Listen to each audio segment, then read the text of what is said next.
बाक्सानि मायंपारा बाथौसालियाव खुंगा 31थि नैथि मंगलबार गोथार बाथौ फोरबो फालिनो साखाफारा।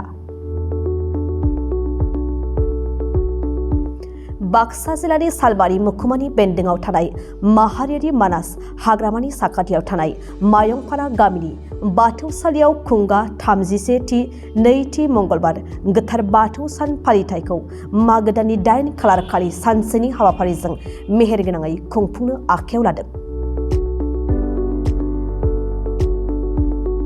दिनै बेनिनो मागो दाननि 5 अक्ट' सनिबार बाराय नैथि मंगलबार गोथार बाथौ सान फालिथाय हाबाफारिजों लोब्बा लाखिनानै दिनैनि सानाव गामिनि गासै रायजोफ्रा जयै लोगो लालायनानै गथ' गथाय बोराय बुरि सेंग्रा सिख्ला गासैनिबो थाखाय माखासे गेलेनाय बादायलायनाय आयदाफोरबो लानाय जादों।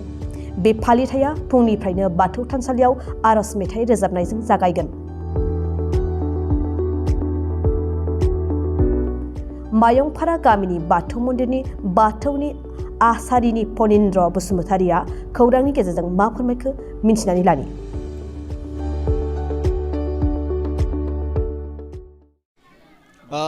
नंगौ बे समाव दंफैयो आङो सालबारि महकुमानि बेन्दोंआव थानाय मायंपारा गामियाव नैथि मंगलबाराव बाथौ फोरबो खुंफुंनो थाखाय दिनैहाय मायंपारा गामियाव जानजि खाफ्रादों बा दिनैनिफ्राय माखासे गेलेमुनि आयदा लानाय हाबाफारिखौ जों नुनो मोनदों। बे समाव जोङो मायंपारा समाजनि बा मायंपारा बाथौ गौथुमनि आफादगिरि बिथांनाव जों बेनि सोमोन्दै बा दिनैनिफ्राय लानानै बिथांमोना गेलेमु आयदाबो माखासे लानाय जादों आरो लोगोसे बाथौ फोरबो खुंफुंनायाव बा नैथि मंगलबाराव मा अबेनिफ्राय आरज मेथाइ हानजा लाबोनाय जागोन बा सोर बाहागो लाफैगोन बेनि सोमोन्दै जों गुवारै माखासे खोथा जों मिथिना लागोन।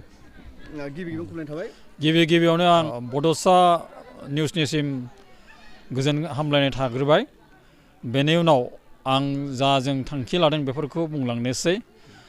बाथ्रा जाबाय मा जोंहा बोसोरफ्रामबो जोंनि गामियाव एबा मायंपारा गामियाव बाथौ फोरबोखौ सिबिबोगासिनो दं। जोंहा एबार 31थि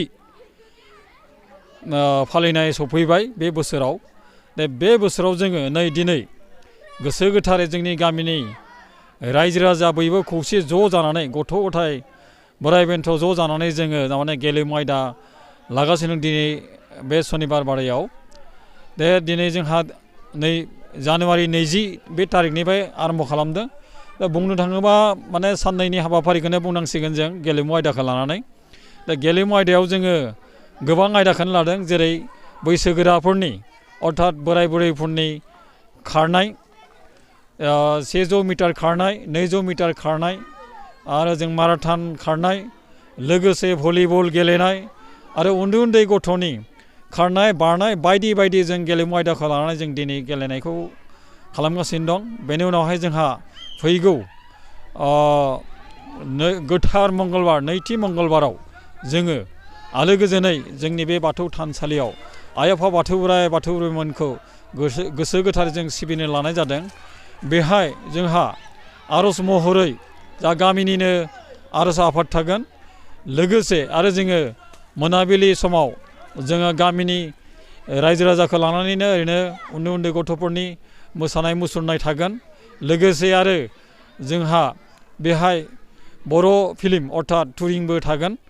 बेबायदिनो जोंनि एबारनि 31थि बाथौ फोरबोखौ जों गोसो गोथारै बयनिबो मददनि गेजेरजों जों फोजोबनो होननानै सानना लानाय जादों। बेखायनो आं बयनिसिमबो गोजोन हामलायनाय थाहरबाय। जोंनि बाथौ फोरबोआ जेन मोजाङै मोजां जाना थाङो बेखौ नोंथांमोना जोंनो जेन बोर आशीर्बाद हरो। सानबेसेनि हाबाफारि बेयो दिनैनिखौ लायोब्लाथ' जोङो साननैखौनो बुंनांसिगोन। दिनै जोंहा गेलेमु आयदा सानसे थागोन। लोगोसे आरो जोंहा बै फैगौ गोथार मंगलबार खालि जोंहा जोंनि बावनाय थिनाय थासिगोन। बेनो आरो सोरबाफोर गाहाय आलासि महरै बाहागो लाफैगोन नामा बे फोरबो खुंफुंनायाव? गाहाय आलासि महरै जों रावखौबो एबार लेंहरनाय जायाखै। जोंहा जोंनि गामियैनो जोंनि गामिनि गासै मानगोनां बिथांमोन रायजो राजाखौ लानानैनो जोङो जोंनि फोरबोखौ खुंनो लानाय जादों।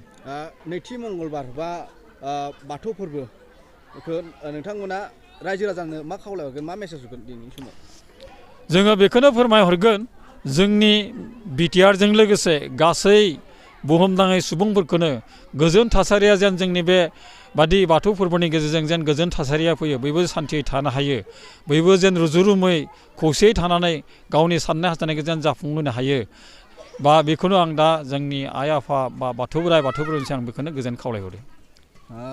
नंगौ बिथाङाबो माखासे खोथा फोरमायना होबाय बिथाङानो फोरमायदों माखासे दिनैनिफ्राय लानानै बा दिनै माखासे गेलेमु आयदा बा दिनै देग्लाय बा बोसोरफ्रामबो मायंपाराया बाथौ फोरबोखौ खुंबोनाय बायदिनो देग्लायबो 31थि बाथौ फोरबो मेहेर गोनाङै गाजा गोमजायै खुंफुंनो थाखाय आखायाव लादों। बे समाव दंफैयो आङो सालबारिनिफ्राय अनजय बसुमतारिनि खौरां।